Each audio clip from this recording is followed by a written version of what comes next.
A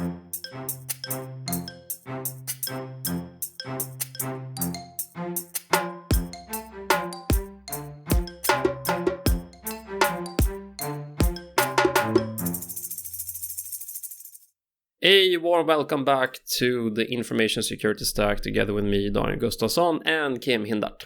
Hubba.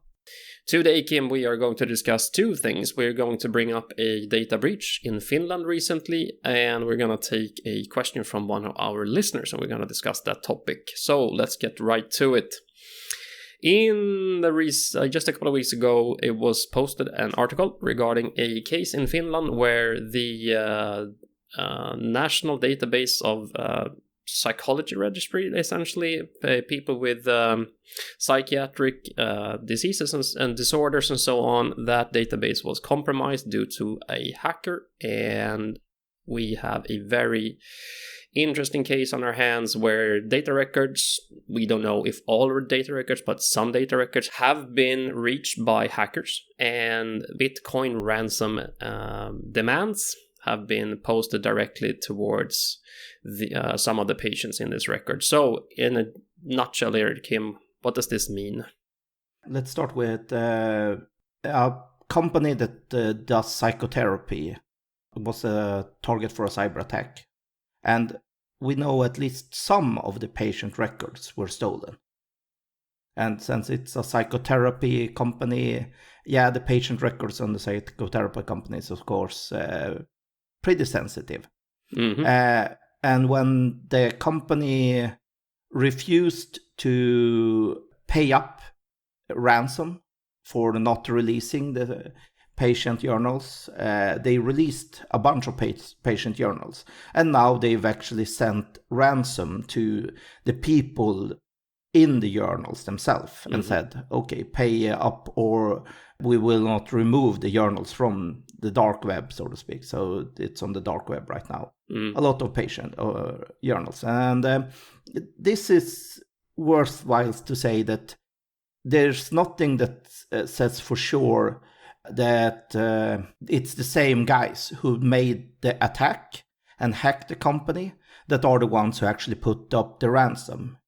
No. Either ransom to the company or ransom to the poor people that are the subjects in the journal as well. No. And there's nothing to indicate that they even have a lot of records. They might just be opportunistically using this to see if they can get some ransom. So, but it highlights an important part, and that's cybercrime, hacking for profit, is a fact. It's a fact, and it's a business as well. It's a crazy growing business. It's expanding with over 800% per year in growth, and it's a profitable business as well. Because rest assured that the guys who hacked this, they were probably nowhere near Finland. No, they were probably somewhere else in the world, right? And to your point, the people who actually hacked them is probably not the same people who is now demanding the ransoms. So it's a normal thing when you hack something and find something valuable. Patient records, and especially psychotherapy patient records. Yes. It's something you can hold for ransom. So that's valuable. You usually just sell that. And if you're really unlucky, they sell it to lots of parties as well. Yeah. So you might get ransom from not just one, but 2 or 3 people as well. So paying ransom might help in the short term. But it's a futile event because you will get a monthly subscription fee then. Exactly. They will demand again and again and again. Yeah. So, A lot of time I hear the question, I mean, how can people actually, let's say for the instance, the scamming emails that shows up every now and then which claims that you have a relative in Nigeria and so on. People say, how on earth can that continue to be? I mean, people can't be that stupid that they click the link or they give up their bank accounts. Well, if that wasn't true, the emails wouldn't be coming every single week, essentially.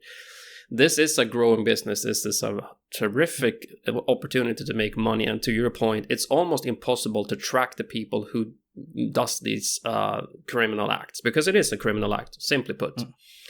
So it's out there. And in this case, in particular, since they got a hold of psychiatric protocols and psychiatric files, That is also disclaimed as a Chapter 9 in GDPR, meaning very sensitive, highly sensitive data. So in this case, why we bring it up is because we think the fines for this and the repercussions for this is going to be massive.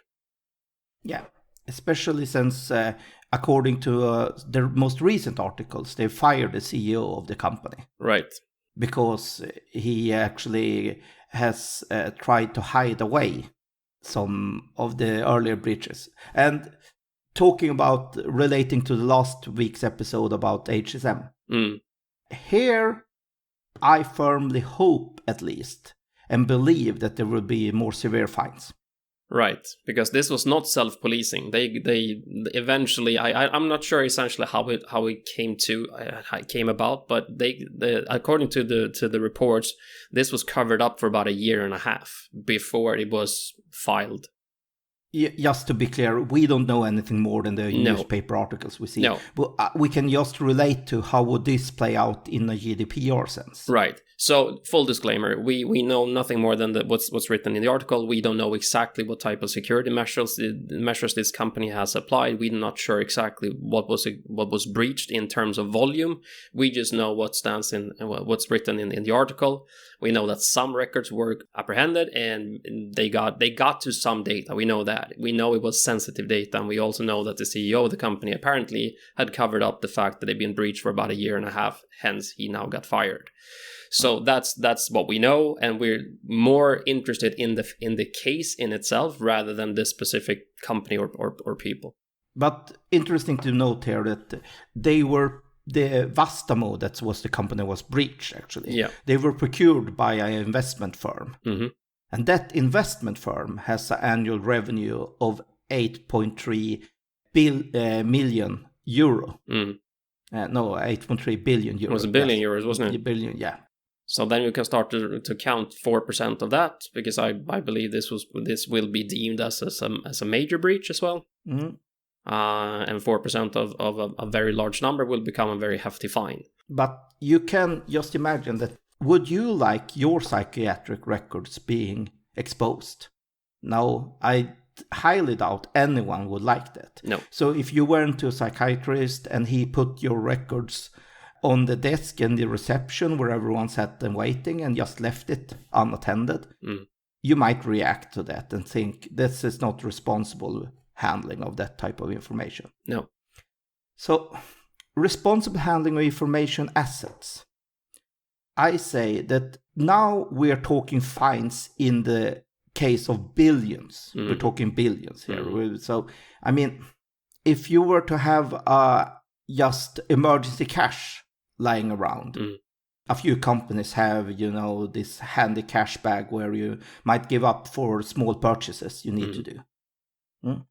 Let's imagine you have $1 billion in cash. Would you store it in the trunk of your car? No. Would you store it in a drawer in the reception? Would you store it with, one of these ridiculous small mailbox keys? Mm-hmm. No, I bet you would lock it away a bit more. I bet you that your accountants, your security within would not accept you storing that type of money locked away the same manner as you lock the trunk of your car. No. But when it comes to information assets, unfortunately, a lot of cases we don't lock away harder than the trunk of your car. No, the security measures does not match up to the actual value of the data. So you should translate your information assets to the same as money, cash, and see how would you handle that type of cash, that amount of cash. And is that okay to store that amount of cash just by locking your car, or do you need armored transport? Mm-hmm. For billions of dollars, you need armored transport. I'm just saying. So, armed guards and armored transport. And this is the same manner you need to take with storing data, information assets. Yeah. So you should do it comparable. So that's... So we're highlighting this case in two facts. A, we know now, apparently, according to the reports, that this was a cover-up in terms that the breach has been going on for a long time, or was actually done a while back, and it was covered up. That's a problem in itself. And also, we want to highlight the fact that it is so easy to get hacked these days. And I can only assume that the reason why you would cover it up is because A, you know it's going to be very hurtful from a PR perspective once you let loose the information that we've actually been hacked. And B, I guess it's a bit of a shame game as well, in the sense that you can't really feel good about yourself in these types of situations, right? So I feel for the people involved. It's going to be extremely interesting to see what this ends up in terms of just how it would be handled as a specific case, fines and so on. But more, we just want to, it's not the fines in itself that is interesting, it's more the fact how these things happen and how easy it is. And to your point, when you start to get bullied for ransom, don't pay. And I know that's very easy to say, but the general thinking about this is do not start paying, because to your point, you're going to have an annual fee or a weekly fee or a monthly fee on your hands. They will come back and ask for more. And don't try to cover things up. Just come clean instead. Yeah. That's the best way. Yes, we know, but that's still the best way. Don't try to cover it up. It will be just more painful in the end. And we talked about this in our previous leadership discussions that, owe up to your mistakes. From the get-go. If we make a mistake, we make a mistake. We can grow and learn from those, and hopefully we can make up for it. But covering up your mistakes, you're going to get caught in the end, right? So it's really not beneficial to try and hide it. And this will be very interesting to see what will happen now. But I bet you that this is where you look and see from the PR point. Yeah. If they punish these guys the same manner as they punished H&M for volunteering information, then we have a problem why you should volunteer information. But I think that this will be a bit more severe. I feel that this has the taste of a bit more severe. That said, we don't even know. We don't know about the security measures they've taken as well. We do know for sure this is a GDPR breach. We know that, exactly. And then it's going to be interesting to see how it's being handled and how they are going to deem the qualifications for this. But it's going to be interesting as heck. Anyways, we just wanted to raise that awareness. It is something that could affect us all very easily. And it can happen to us all, most importantly.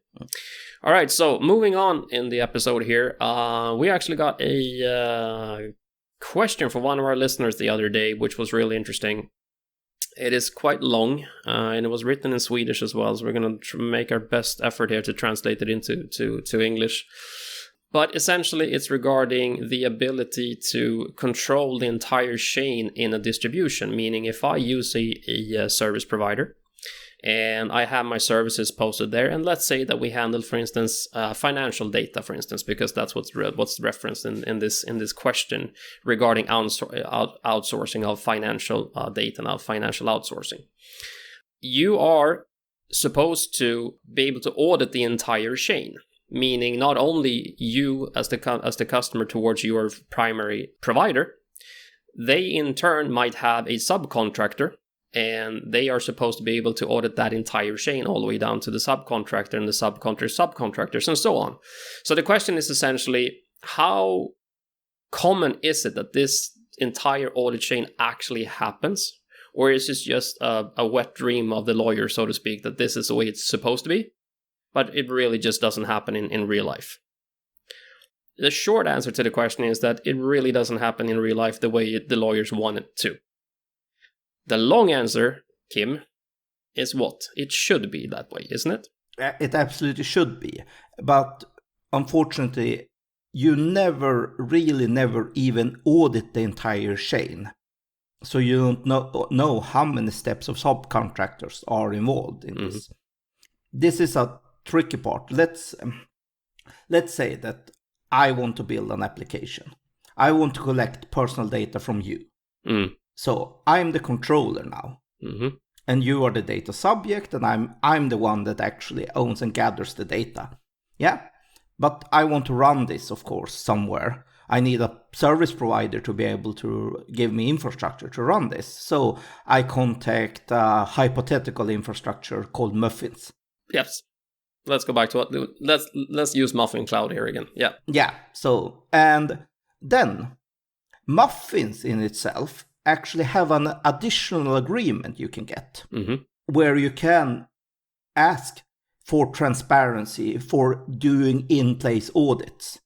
They have an agreement for that. So I can actually go visit their data centers. They allow me to come and visit on place where the data is stored and see and do my own risk assessment of their security measures. Yep. This does not apply to all the subcontractors. No. But it should. The same as I can audit muffins, I should be able to do the exact same audit of every subcontractor. And if the subcontractors in turn have subcontractors, I should be able to audit them as well. And as the question said in Swedish then, is this a vantage point from lawyers in their ivory towers? And yes, it's absolutely something from an ivory tower perspective. Because in real life, no, this doesn't happen that much. But it really, really should. You should be able to do this. And of course, it becomes totally impossible after a while if you have 3-4 chains of subcontractors. And a lot of different subcontractors. Now everyone say, oh, that's horrible. That doesn't take away any bit of your responsibility as a controller. So yes, so that's one reason why you should look into when you contract something like muffins. Now, we should say that muffins is currently the only one of the big hyperscalers that even allows for this visit on site. A lot of the hyperscalers, they don't even allow for this. No. And make no mistake about it, both from a GDPR point and from a European financial authorities point, you need to be able to go and visit on place, on site, where you store your data. You need to be able to do your own risk assessments. Yep. So standard agreement, standard general terms is not applicable. It's not good enough. You need to be able to go there, visit there, and not even just them, all their subcontractors in the entire chain. And specifically in this case, brought up just financial data or financial outsourcing. That was a specific question, and in that regard, it's not even a question regarding that. Yes, you should be able to visit the actual physical site of your provider and take a look for yourself. They should open up their doors.